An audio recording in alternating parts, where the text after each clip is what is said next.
Alors dans ce trade sur l'euro-dollar, et bien sur le 1 heure, nous avons un triangle descendant.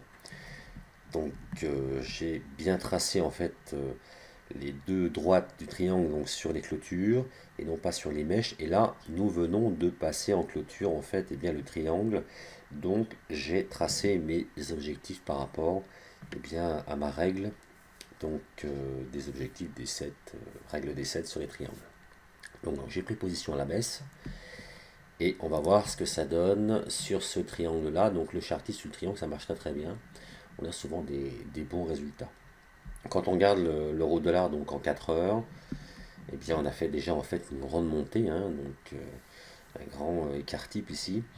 Et maintenant, on va certainement redescendre. Et puis en daily, eh bien c'est pareil. Ça ne veut pas dire qu'on va redescendre, mais que ce soit à coup sûr. Dans tous les cas, on a fait une grande montée et maintenant on a un triangle descendant qui nous indique qu'il y a il y a une probabilité de baisse. Donc je viens de la prendre en 1 heure simplement parce qu'il était validé. Donc maintenant je vais attendre qu'il arrive vers 7,5, 7,4 et c'est possible qu'autour de cette zone il revienne faire un pullback avant de repartir en application. Si il veut directement aller en application, eh bien je prendrai déjà des bénéfices sur l'application et puis ensuite eh bien je verrai. Mais dans tous les cas, là il y a déjà des bénéfices à prendre. Alors nous voilà quelques heures plus tard.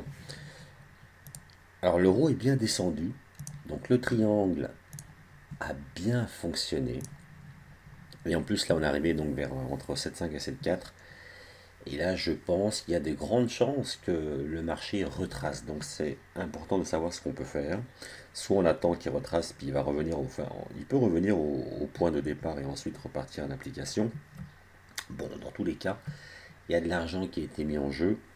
Ce qui est important maintenant, c'est de pouvoir prendre des profits et puis de laisser le marché faire. Donc soit il va redescendre à l'application et puis bon, bah, on aura pris, j'aurais pris les profits, soit il va revenir faire un pullback et à ce moment-là, eh bien je vais pouvoir simplement reprendre le marché à la baisse ensuite. Voilà, ce qui est important, c'est de faire des trades gagnants et ensuite d'avoir, de calculer un bon money management par rapport à son capital, mais ce qui est important, c'est de bien viser. Et là, ça a été le cas avec le chartisme, qui reste le seul langage en fait d'échanger japonais. Eh bien, on a beaucoup de chances de gagner par rapport aux autres méthodes, pseudo-méthodes, indicateurs mathématiques compliqués. Donc le chartisme, ça reste fiable.